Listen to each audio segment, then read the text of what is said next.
돈도 없는 집안이랑 무슨 결혼입니까? 우리 집은 건물주예요.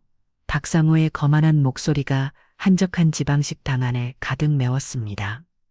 오후 2시 따뜻한 햇살이 창문 너머로 들어오는 평범한 일요일이었죠. 하지만 이곳의 분위기는 전혀 평범하지 않았습니다. 결혼을 앞둔 두 집안의 첫 상견례 자리였거든요.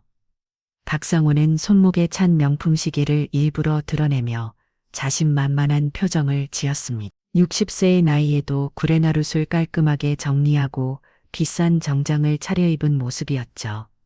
제가 이 지역에서 건물 5채를 소유하고 있습니다. 박상호는 가슴을 쭉 펴며 건방진 미소를 지었습니다. 매달 월세만 받아도 평생 편하게 살 수 있어요.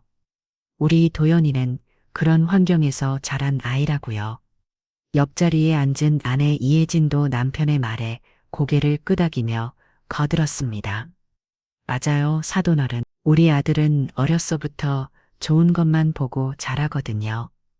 이혜진은 56세의 나이답지 않게 화려한 옷차림을 하고 있었습니다. 목에는 굵은 금목걸이가 손가락마다는 반지들이 번쩍거렸죠. 하은 씨 아버님은 뭐 하시는 분이세요? 이혜진의 시선이 신부 측 가족들을 훑쳤습니다. 그 시선에는 은근한 무시가 담겨 있었죠. 신부 김하은은 연이어 28살의 나이에도 화장기 없는 깔끔한 모습이었습니다. 검은색 원피스 하나만 단정하게 입고 앉아 있었죠. 저 옆에 앉은 어머니 김선영도 마찬가지였습니다. 52살의 나이에도 소박한 회색 블라우스를 입고 액세서리 하나 없이 단순한 차림이었습니다. 저희 집은 평범하게 살고 있습니다. 김선영이 조용히 대답했습니다. 목소리에는 당황스러움이 묻어 있었죠. 이런 식의 대화를 예상하지 못했던 것 같았습니다. 평범하게요? 박상우가 코웃음을 쳤습니다. 요즘 세상에 평범하게 살면 애들 키우기 힘든데요.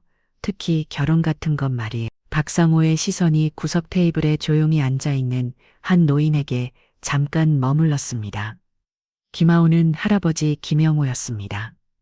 78살의 고령에도 허리를 꼽고 시세우고 앉아 있었지만 옷차림은 정말 평범했습니다. 낡은 회색 가디건에 검은색 면바지 그리고 오래된 운동화까지 어디서나 볼 수 있는 평범한 할아버지의 모습이었죠. 할아버님도 참 손녀 결혼하는 자리인데 좀 더 신경 써서 오시지. 박상우가 작은 소리로 중얼거렸습니다. 하지만 그 말이 식당 안에 있는 모든 사람들의 귀에 들릴 만큼 크게 들렸죠. 김영호는 아무 말 없이 물잔을 천천히 들어 물을 한 모금 마셨습니다. 표정 하나 변하지 않았고 시선도 그대로 테이블 위에 고정되어 있었습니다. 신랑 박도연은 32살의 나이에도 부모 앞에서는 여전히 어린아이 같았습니다. 아버지의 거만한 태도가 불편했지만 감히 입을 열지는 못했죠. 대신 죄송하다는 듯한 시선으로 하은을 바라봤습니다. 도연아, 너도 좀 말을 해봐. 박상호가 아들을 툭 쳤습니다. 내 아버지 도연이 어색하게 대답했습니다. 하은아, 미안해. 우리 아버지께서 좀 직설적이셔서 괜찮아요. 하은이 작게 미소 지으며 대답했습니다. 하지만 그 미소 뒤에는 상처받은 마음이 숨어 있었죠. 자신이 사랑하는 사람의 부모가 자신의 가족을 이렇게 대하는 것이 당황스럽고 슬펐습니다. 그런데 진짜 궁금한데요. 이혜진이 다시 입을 열었습니다. 하은 씨는 직업이 뭐예요? 요즘 여자들도 경제력이 있어야 하잖아요. 저는 작은 회사에서 사무직을 하고 있습니다. 하은이 겸손하게 대답했습니다. 실제로는 꽤 괜찮은 회사에 다니고 있었지만 일부러 겸손하게 표현했죠. 어려서부터 할아버지와 어머니로부터 겸손의 미덕을 배워왔던 하은이었습니다. 아, 그래요. 이혜진의 반응은 시큰둥했습니다. 마치 역시 그럴 줄 알았다는 듯한 표정이었죠. 이때 식당 직원이 메뉴판을 가져왔습니다. 어서 오세요. 주문하시겠어요? 네, 우리가 낼 테니까 마음껏 주문하세요.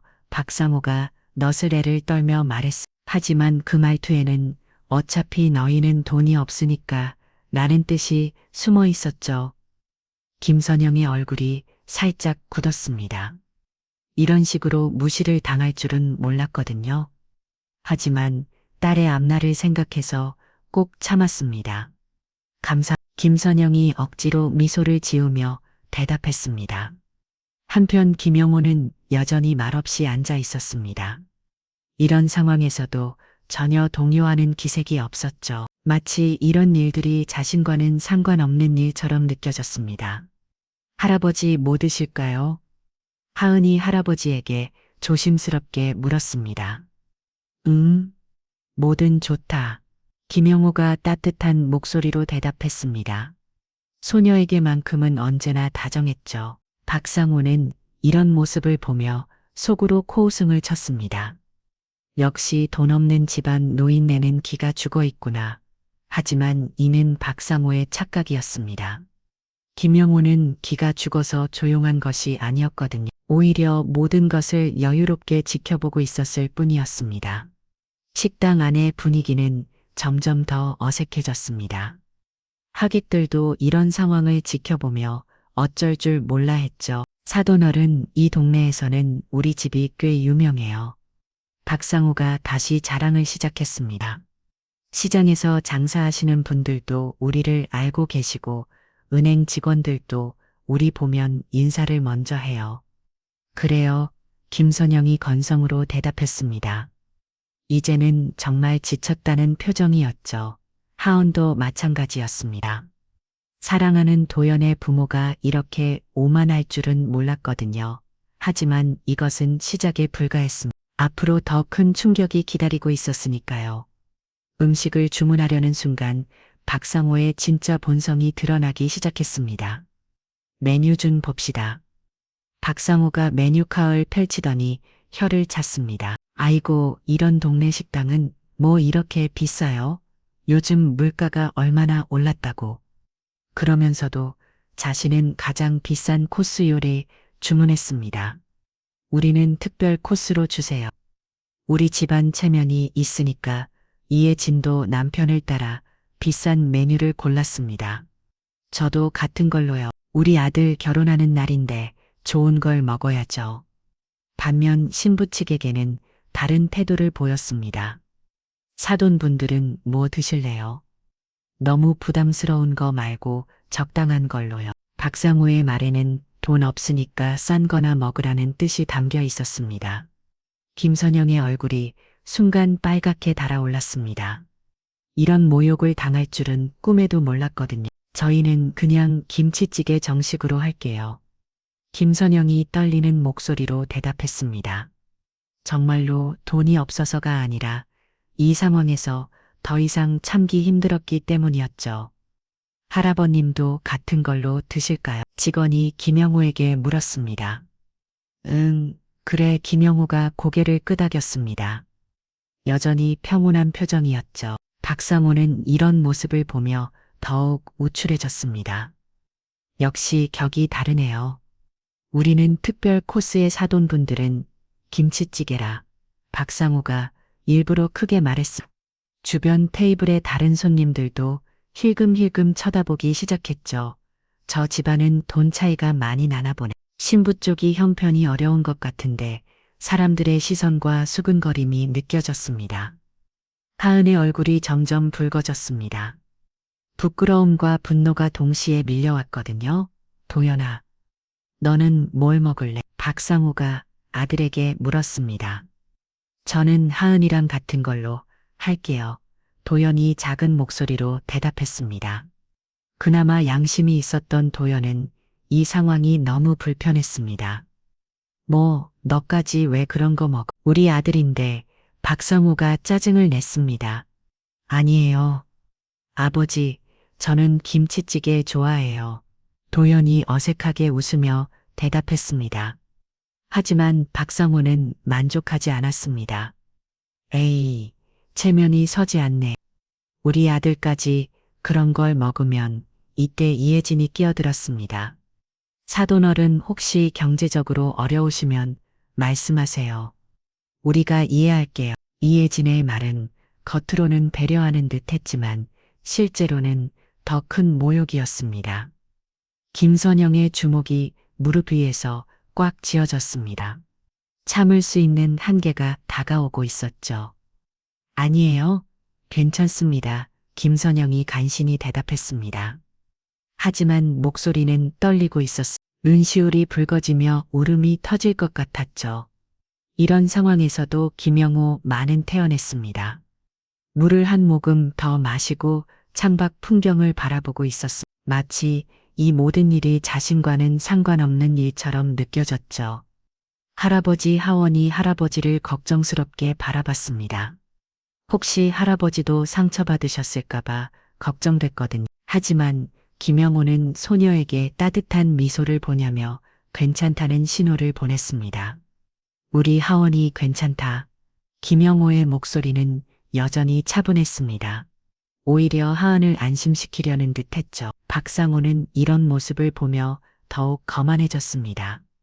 역시 어른들은 분수를 아시는군요. 젊은 사람들은 좀 배워야 해요. 박상호가 의미심장한 시선으로 김선영을 바라봤습니다. 김선영은 이제 정말로 화가 났습니다. 하지만 딸의 결혼을 위해서 꼭 참고 있었죠. 우리 도연이는 어려서부터 좋은 교육을 받았어요. 이에 진이 다시 자랑을 시작했습니다. 피아노, 바이올린, 영어가에 돈 들어가는 건 다 시켰죠. 그래서 지금도 좋은 회사에 다니고 있고요. 박상호가 거들었습니다. 월급도 꽤 받아요. 하은 씨보다는 훨씬 많이 받을 거예요. 이 말은 정말로 선을 넘은 발언이었습니다. 직접적으로 하은을 무시하는 말이었거든요. 하은의 눈에 눈물이 고였습니다. 자신이 뭘 잘못했길래 이런 대우를 받아야 하는지 이해할 수 없었습니다. 도연이 견디다 못해 입을 열었습니다. 아버지, 그런 말씀은 뭐 사실을 말하는 게 왜 나빠? 박상호가 아들을 쏘아봤습니다. 요즘 세상에는 현실적으로 생각해야 해. 감정만으로는 살 수 없어. 이때 음식이 나오기 시작했습니다. 박상호 부부의 특별 코스는 정말 화려했습니다. 여러 가지 반찬과 함께 고급스러운 그릇에 담겨 나왔죠. 반면 신부 측의 김치찌개의 정식은 소박했습니다. 김치찌개 하나와 기본 반찬 몇 개가 전부였습니다. 우와, 이거 정말 맛있겠네요. 이에 진이 일부러 크게 말했습니다. 역시 비싼 게 다르긴 하네요. 그러면서 신부 측 음식을 해금 쳐다봤습니다. 그쪽은 좀 심심해 보이네요. 박상호도 거들었습니다. 다음에는 우리가 좀 더 좋은 곳으로 모시죠. 이런 곳 말고 이 말들은 모두 신부 측을 무시하는 바람들이었습니다. 김선영은 이제 정말로 한계에 다다랐습니다. 손이 부들부들 떨리고 있었죠. 하지만 김영호는 여전히 평온했습니다. 김치찌개를 한 숟가락 떠서 맛있게 드시고 있었습니다. 맛있네. 김영호가 작게 중얼거렸습니다. 정말로 맛있다는 듯한 표정이었죠. 박상호는 이런 모습을 보며 속으로 비우셨습니다. 역시 가난한 사람들은 이런 것도 맛있다고 하는구나. 하지만 그는 아직 모르고 있었습니다. 자신이 지금 누구를 무시하고 있는지를 말이죠. 그리고 이 평온한 노인이 어떤 분인지도 전혀 알지 못했습니다. 식사가 계속되면서 박상호의 거만함은 더욱 심해질 예정이었습니다. 식사가 한창 진행되면서 박상호의 자랑은 더욱 노골적이 되었습니다. 제가 소유한 건물 얘기를 좀 더 해드릴까요? 박상호가 젓가락을 내려놓으며 우쭐한 표정을 지었습니다. 첫 번째 건물은 시내 중심가에 있어요. 4층짜리 상가 건물인데 월세만 해도 매달 800만 원이 들어와요. 이혜진 이 남편의 말에 맞장구를 쳤습니다. 맞아요. 그 건물 임대료가 정말 괜찮거든요. 요즘 경기가 안 좋다고 하는데 우리는 월세 수입이 있으니까 걱정 없어요. 박상호는 더욱 신이 났습니다. 두 번째 건물은 주택가 근처에 있는 오피스텔이에요. 20개 호실이 있는데 하나도 빈 곳 없이 다 차 있죠. 와, 대단하시네요. 주변 테이블에 다른 손님이 감탄하며 말했습니다. 박상호는 이런 반응에 더욱 우쭐해졌죠. 이게 다가 아니에요. 세 번째 건물은 박상호가 계속 자랑을 늘어놓을 때 김선영은 젓가락을 잡은 손이 떨리고 있었습니다. 이런 식으로 압박을 받을 줄은 몰랐거든요. 상대방이 부자라는 것은 알고 있었지만 이렇게까지 과시할 줄은 생각하지 못했습니다. 하은 씨 어머님은 어떠세요? 댁은 어디 사시는지 이혜진이 날카로운 시선으로 김선영을 바라봤습니다. 저희는 작은 아파트에 살고 있습니다. 김선영이 조심스럽게 대답했습니다. 실제로는 꽤 괜찮은 곳에 살고 있었지만 이런 분위기에서는 솔직하게 말하기가 어려웠죠. 아파트요? 몇 평 정도 되나요? 박상호가 끈질기게 물었습니다. 그냥 살만한 정도예요. 김선영이 애매하게 대답했습니다. 아, 그렇군. 요즘 아파트 값이 많이 올랐는데 힘드시겠어요. 박상호의 말에는 동정하는 듯한 뉘앙스가 있었지만 실제로는 무시하는 마음이 담겨 있었습니다. 우리는 다행히 건물 수입이 있어서 아파트값 오르는 거는 별로 신경 안 써도 돼요. 이혜진이 거들었습니다. 오히려 우리 건물값도 같이 오르니까 좋죠. 하은은 이런 대화를 듣고 있을 수가 없었습니다. 자신의 가족이 이렇게 무시당하는 것이 너무 속상했거든요. 죄송한데요. 하은이 작은 목소리로 말을 꺼냈습니다. 저희 가족이 가난해서 죄송합니다. 하은의 목소리에는 억울함이 담겨 있었습니다. 아니야, 하은아, 그런 말 하지 마. 도연이 황급히 말렸습니다. 하지만 이미 분위기는 최악이 되어버렸죠. 가난하다고 해서 죄송할 게 뭐 있어요. 박상호가 가식적인 미소를 지으며 말했습니다. 다만 현실적인 문제들은 생각해 봐야 하지 않을까요? 현실적인 문제요? 김선영이 반문했습니다. 네, 결혼 생활이라는 게 사랑만으로는 안 되잖아요. 박상호가 본격적으로 본심을 드러내기 시작했습니다. 집 문제, 생활비 문제, 아이 키우는 문제, 이런 것들은 다 돈이 필요한 일이에요. 이혜진도 남편의 말에 동조했습니다. 맞아요. 요즘 애 하나 키우는데 얼마나 돈이 들어갔는데요. 그래서 저희가 걱정이 되는 거예요. 박상호가 심각한 표정을 지었습니다. 우리 도연이가 고생할까 봐서요. 직접적으로 신부 측이 경제적 부담이 될 것이라고 말하는 것이었거든요. 도연의 얼굴이 빨갛게 달아올랐습니다. 아버지 그런 말씀은 하지 마세요. 뭐가 나빠.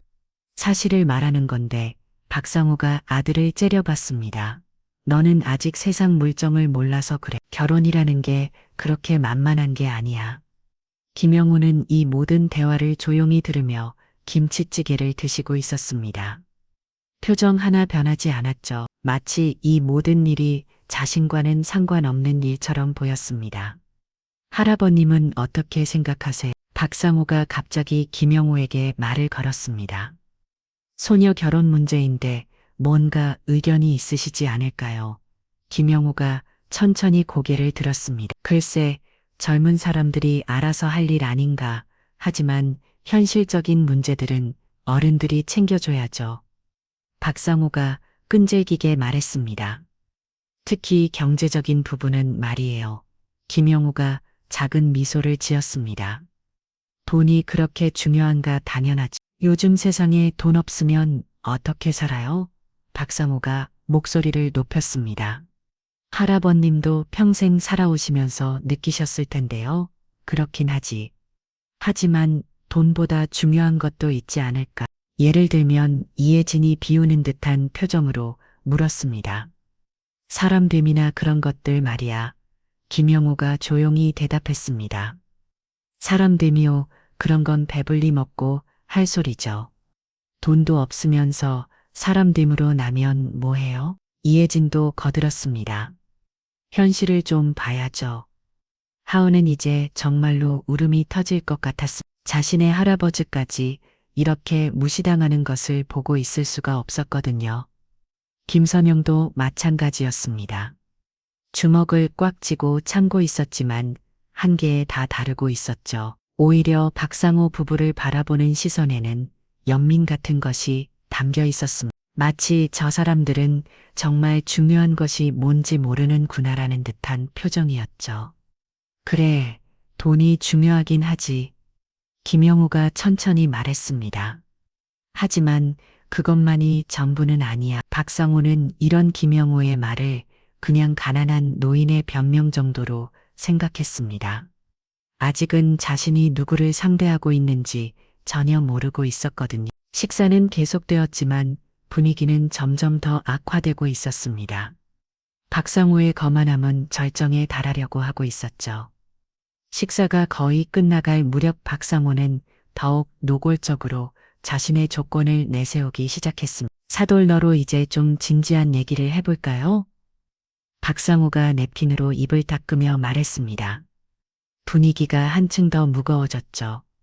우리 도연이는 정말 금쪽같이 키운 외동아들입니다. 박상호의 목소리에는 확실히 담겨 있었습니다. 어렸서부터 부족함 없이 키웠고 좋은 대학 나와서 지금도 괜찮은 회사에 다니고 있어요. 맞아요. 우리 아들은 정말 소중한 존재거든요. 그래서 말인데 앞으로 이 결혼 생활에서는 여러 가지 조건들이 있을 거예요. 조건이 김선영이 당황스러운 표정으로 반문했습니다. 네, 현실적인 조건들 말이에요. 박상우가 자신만만하게 말을 이어갔습니다. 우선 신혼진 문제부터 봅시다. 박상우는 이미 모든 것을 계획해 놓은 듯 했습니다. 우리가 보기에는 우리 집 근처에 집을 마련하는 게 좋을 것 같아요. 그 이유는요? 도연이 불안한 마음으로 물었습니다. 당연히 우리가 도와줄 수 있어야 하니까 이혜진이 대답했습니다. 경제적으로도 그렇고 생활적으로도 그렇고요. 박상우가 더욱 구체적으로 설명했습니다. 신혼집 전세금은 우리가 일부 도와드릴 수 있어요. 대신 조건이 있죠. 어떤 조건인가요? 김선영이 떨리는 목소리로 물었습니다. 모든 가게 운영은 우리 집 기준에 맞춰야 해요. 박상호의 말은 점점 더 일방적이 되어 갔습니다. 생활비 지출 용돈 관리, 이런 것들 모두 우리가 관리하는 게 좋겠어요. 하은의 얼굴이 창백해졌습니다. 이런 조건들을 들을 줄은 몰랐거든요. 그리고 아이 문제도 있어요. 이혜진이 끼어들었습니다. 손자는 당연히 우리 성을 따라야 하고 교육도 우리 방식대로 해야 해요. 잠깐 아버지, 어머니 이런 식으로 조건을 다는 건 좀 뭐가 나빠. 박상호가 아들을 노려봤습니다. 우리가 도와주는데 조건이 있는 게 당연하지 않아? 하지만 이건 너무, 너는 아직 결혼해 본 적이 없어서 몰라. 박상호가 아들의 말을 자르며 말했습니다. 결혼이라는 게 그냥 사랑만으로 되는 게 아니야. 특히 경제적 격차가 있는 결혼은 더욱 그렇죠. 사돈인들도 이해하시겠지만 우리 입장에서는 걱정이 될 수밖에 없어요. 하지만 딸을 생각해서 꼭 참고 있었죠. 저희가 그렇게 믿음직스럽지 못해 보이나요? 김선영이 간신히 말을 꺼냈습니다. 아니에요. 그런 뜻이 아니라 박상호가 가식적인 미소를 지었습니다. 다만 현실적으로 생각해보면 돈 문제는 정말 중요하거든요. 우리 도연이가 고생할까봐 걱정되는 거예요. 이혜진도 동조했습니다. 하은은 이제 정말로 눈물이 나려고 했습니다. 자신 때문에 도연이 고생할 거라는 말을 듣는 것이 너무 가슴 아팠거든요. 저는 도연 오빠에게 짐이 되고 싶지 않아요. 하은이 떨리는 목소리로 말했습니다. 하은아, 그런 말 하지 마. 도연이 하은의 손을 잡으려고 했지만 하은은 손을 빼버렸습니다. 아니에요. 정말로 짐이 되는 것 같아요. 하은의 말에 박상우는 속으로 만족스러워했습니다. 신부가 스스로 위축되고 있었거든요. 그런 식으로 생각하지 마세요. 박상우가 겉으로는 위로하는 척했습니다. 우리가 도와줄 테니까요. 대신 우리 조건만 받아들이면 돼요. 이때 김용고가 천천히 고개를 들었습니다. 조건자라 그 조건들이 꼭 필요한가 당연하죠. 박상우가 김영우를 보며 단호하게 대답했습니다. 돈을 되는 쪽에서 조건을 다는 건 당연한 거 아닌가요? 할아버님도 세상 살아보셨으니까 아시겠지만 공자는 없어요. 김영우가 작은 웃음을 지었습니다. 그래, 공자는 없지.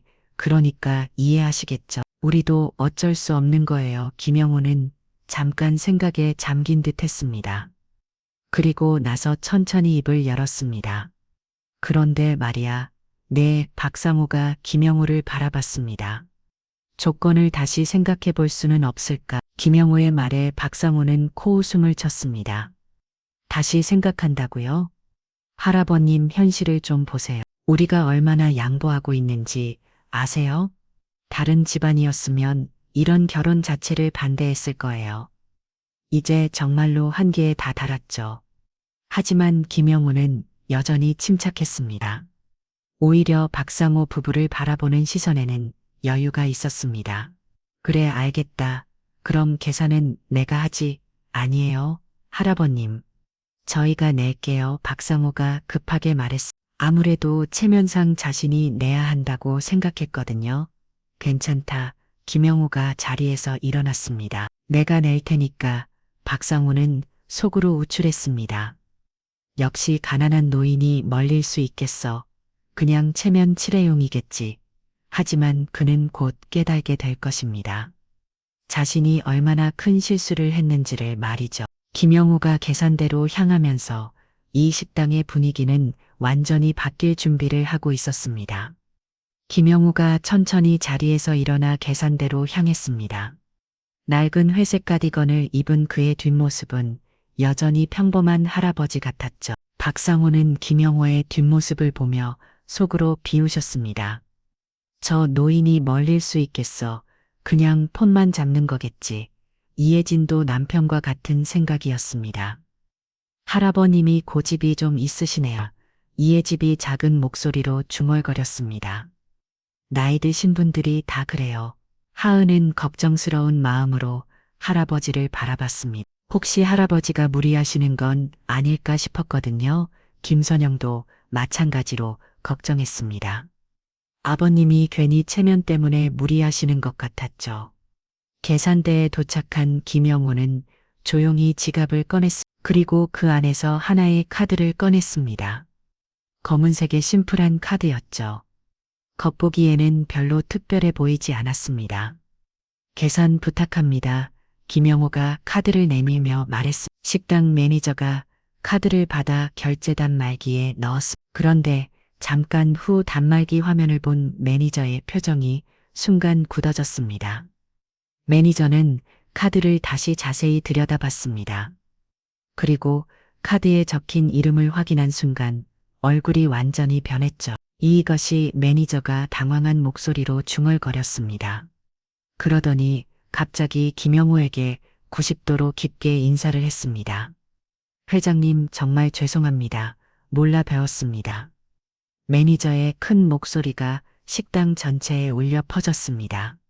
순간 식당 안이 조용해졌죠. 모든 사람들의 시선이 계산대로 집중되었습니다. 박상호의 얼굴이 순간 굳어졌습니다. 회장님이라고 박상호가 작은 목소리로 중얼거렸습니다. 이혜진도 마찬가지로 당황한 표정이었죠. 뭔가 잘못 들은 게 아닐. 하지만 매니저의 다음 행동이 모든 의구심을 없애버렸습니다. 직원들, 회장님께서 오셨습니다. 매니저가 주방과 홀 직원들에게 소리쳤습니다. 그러자 직원들이 하나 둘씩 나와서 김영우에게 인사를 했습니다. 안녕하십니까. 회장님, 뵙게 되어 영광입니다. 직원들의 인사 소리가 식당을 가득 메웠습니다. 박상우는 이제 정말로 당황했습니다. 자신의 다리가 후들거리는 것을 느꼈죠. 저게 무슨? 박상우가 중얼거렸지만 말이 제대로 나오지 않았습니다. 다른 손님들도 옹성거리기 시작했습니다. 저분이 회장님이시라고? 어느 회사 회장님이실? 옷차림을 보면 평범한 할아버지 같은데 김영우는 이런 소동에도 전혀 동요하지 않았습니다. 오히려 매니저에게 조용히 말했죠. 너무 소란스럽게 하지 마. 죄송합니다. 회장님.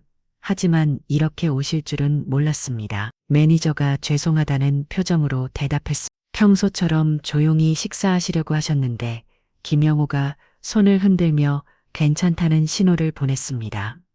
계산만 해주면 돼. 네, 알겠습니다. 당연히 아니야, 계산은 내가 하겠다고 했잖아. 김영호가 단호하게 말했습니다. 매니저는 더 이상 말하지 못했습니다.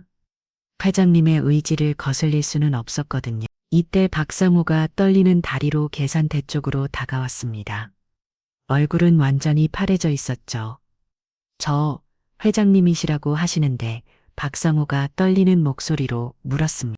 혹시 어느 회사의 매니저가 박상호를 보더니 놀란 표정을 지었습니다. 아, 같이 오신 분이셨군요. 김영호 회장님이십니다. 김영호 회장님. 박상호가 되묻더니 갑자기 얼굴이 새하얘졌습니다. 김영호라는 이름을 들은 순간 어디선가 들어본 것 같았거든요. 혹시 그 유명한 김영호 회장님? 박상호가 간신히 물었습니다. 네, 맞습니다. 동양그룹 명예회장님이십니다. 매니저의 대답에 박상호는 다리에 힘이 빠져 주저앉을 뻔했습니다. 동양그룹 국내 굴지의 대기업 중 하나였습니다. 박상호가 자랑하던 건물 몇 채와는 비교도 할 수 없는 규모의 회사였죠. 동양그룹이 박상호가 중얼거렸지만 말이 끝까지 나오지 않았습니다. 이해진도 남편 뒤로 다가와서 상황을 파악했습니다.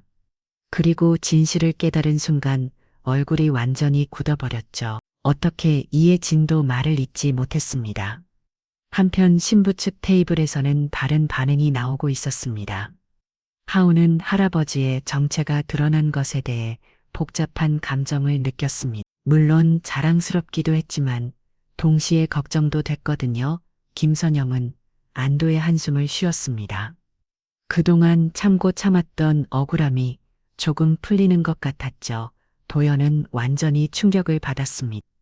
자신이 결혼하려는 여자의 할아버지가 그 유명한 김영호 회장이었다니 부모님이 그동안 얼마나 무례하게 행동했는지 깨달았거든요. 김영호는 계산을 마치고 천천히 테이블로 돌아왔습니다.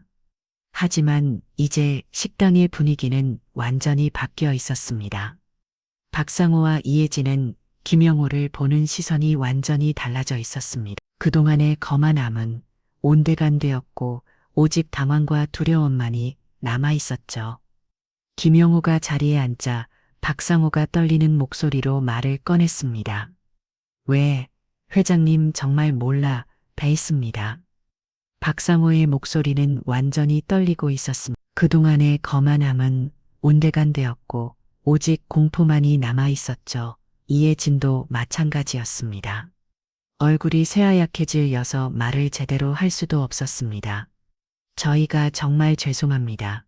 이해진이 간신히 말을 꺼냈습니다. 만약 알았다면 절대로. 김영호는 여전히 침착한 표정이었습니다. 무엇을 알았다면? 김영호의 조용한 질문에 박상호는 더욱 당황했습니다.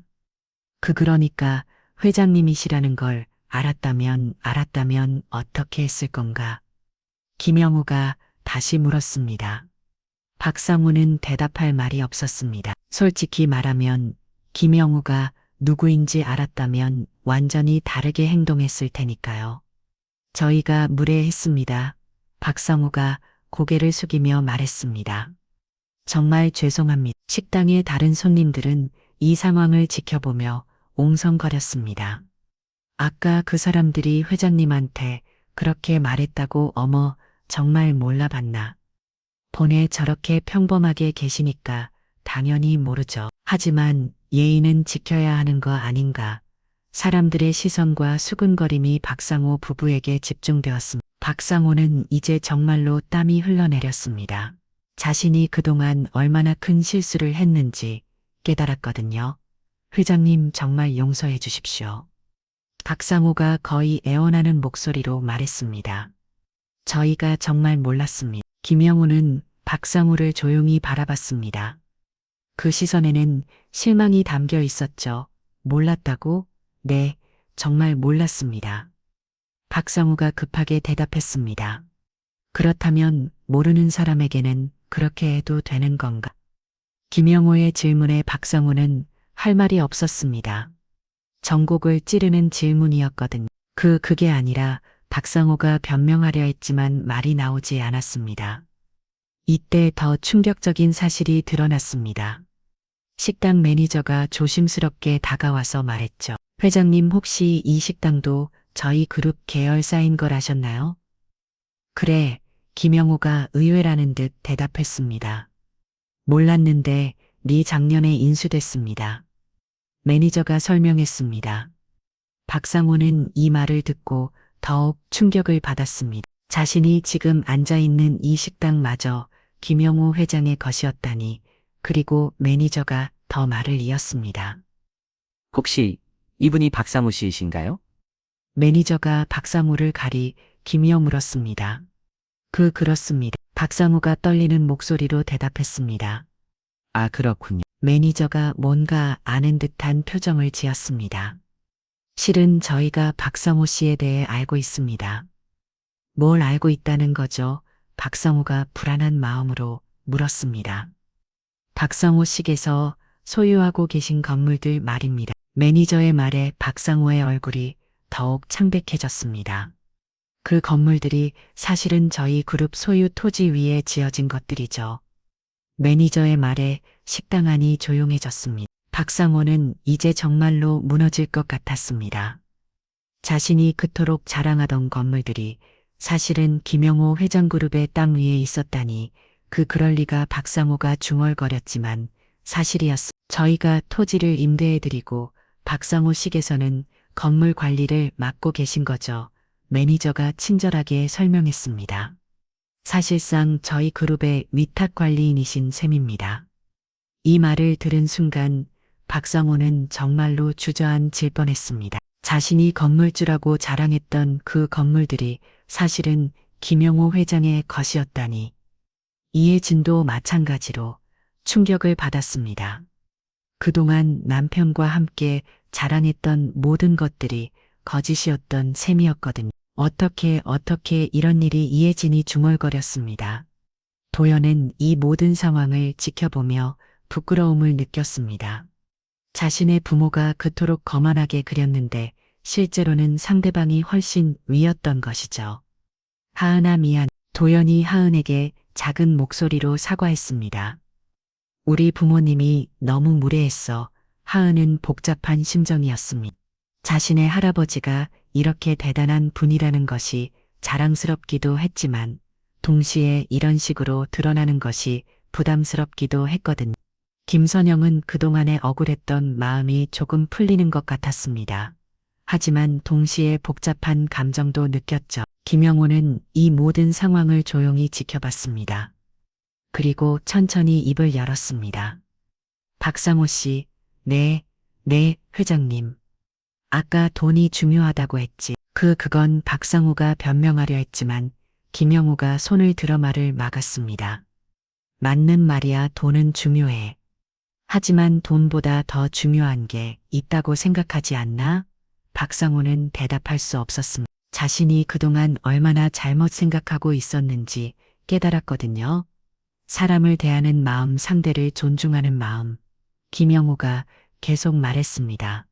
그런 것들이 더 중요하지 않을까. 식당 안은 조용했습니다. 모든 사람들이 김영호의 말에 집중하고 있었죠. 돈이 있다고 해서 다른 사람을 무시해도 되는 건 아니야. 김영호의 말이 박상호의 가슴에 깊이 박혔습니다. 이제야 자신이 얼마나 큰 실수를 했는지 깨달았거든요. 김영호의 따뜻하지만 단호한 말이 식당 안에 울려 퍼진 후 박상호는 완전히 무너져 내렸습니다. 회장님 정말 죄송합니다. 박상호가 자리에서 일어나 김영호에게 깊게 고개를 숙였습니다. 저희가 정말 잘못했음. 이혜진도 남편을 따라 일어나서 고개를 숙였습니다. 하지만 이미 늦었다는 것을 느꼈죠. 그동안의 무례함을 되돌릴 수는 없었거든요. 저는 정말 몰랐습니다. 박상호가 변명하듯 말했습니다. 만약 알았다면 절대로 그런 식으로. 그래서 묻는 거야. 김영호가 박상호의 말을 끊었습니다. 만약 내가 평범한 노인이었다면 그렇게 해도 되는 거야. 있나? 박상호는 할 말이 없었습니다. 김영호의 질문이 전곡을 찔렀거든요. 돈이 많고 적고가 중요한 게 아니야. 김영호가 천천히 말을 이어갔습니다. 사람을 사람으로 대한 기본적인 예의가 중요한 거지. 식당의 다른 손님들도 김영호의 말을 고개를 끄덕였습니다. 정말 옳은 말이었거든요. 저희가 너무 어리석었습니다. 박상우가 떨리는 목소리로 말했습니다. 정말 용서해 주십시오. 하지만 김영호의 다음 말이 더 큰 충격을 주었습니다. 박상우 씨가 관리하고 계신 건물들 말인데 김영호가 조용히 말했습니다. 계약 조건을 다시 검토해 봐야겠어요. 박상우의 얼굴이 더욱 창백해졌습니다. 만약 건물 관리 계약이 취소된다면 자신의 수입원이 완전히 사라지는 거였거든요. 회장님, 제발 그 건물들이 저희 생계수단입니다. 생계수단이라 아까는 그 건물들로 자랑을 하시더니 박상호는 더 이상 할 말이 없었습니다. 자신의 모습을 지적당한 거였거든. 이때 도연이 견디다 못해 일어났습니다. 도연이 김영호를 바라보며 말했습니다. 저희 아버지가 정말 잘못했습니다. 도연의 목소리에는 진심이 담겨 있었습니다. 하지만 저는 하은이와 결혼하고 싶습니다. 도연의 말에 모든 사람들의 시선이 그에게 집중되었습니다. 아버지의 잘못과 상관없이 저는 하은이를 정말 사랑합니다. 도연이 계속 말했습니다. 아버지, 이번 결혼 저는 하은이와 꼭 할 겁니다. 도연이 박상우를 바라보며 단호하게 말했습니다. 아버지 생각은 중요하지 않아요. 박상우는 아들의 이런 모습을 처음 봤습니다. 그동안 항상 자신의 눈치를 보던 도연이 이렇게 당당하게 나서는 것이 놀라웠거든요. 도연아, 박상우가 불러봤지만 도연은 돌아보지 않았습니다. 대신 하은에게 다가가서 그녀의 손을 잡았습니다. 도연이 진심으로 사과했습니다. 우리 가족 때문에 상처받았을 텐데. 하지만 그것은 슬픈 눈물이 아니라 감동의 눈물이었죠. 괜찮아요. 도연 오빠, 하은이 작은 목소리로 대답했습니다. 저도 오빠를 정말 사랑해요. 김영호는 이런 두 사람의 모습을 보며 만족스러워했습니다. 정말 중요한 것이 무엇인지 깨달은 것 같았거든요. 좋아. 그럼 결혼 준비를 해야겠네. 김영호의 말에 모든 사람들이 놀랐습니다. 하은이 걱정스럽게 불렀습니다. 괜찮으세요? 물론이지. 김영호가 따뜻하게 웃었습니다. 우리 하은이가 행복하면 그게 최고야. 그리고 박상우를 바라보며 말했습니다. 건물 계약은 그대로 유지하겠어요. 박상우가 안도의 한숨을 쉬었습니다. 하지만 조건이 있어요. 앞으로는 사람을 대할 때 좀 더 신중하게 하세요. 네, 알겠습니다. 박상우가 고개를 끄덕였습니다. 그리고 우리 하은이와 도연이의 결혼에는 간섭하지 마세요. 김영호의 말에 박상우는 고개를 끄덕일 수밖에 없었습니다.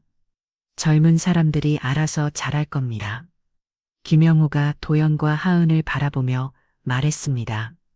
이혜진도 이제야 상황을 정리했습니다. 저희가 정말 잘못 생각했습니다. 이혜진이 김선영에게 고개를 숙였습니다. 사돈어른, 정말 죄송합니다.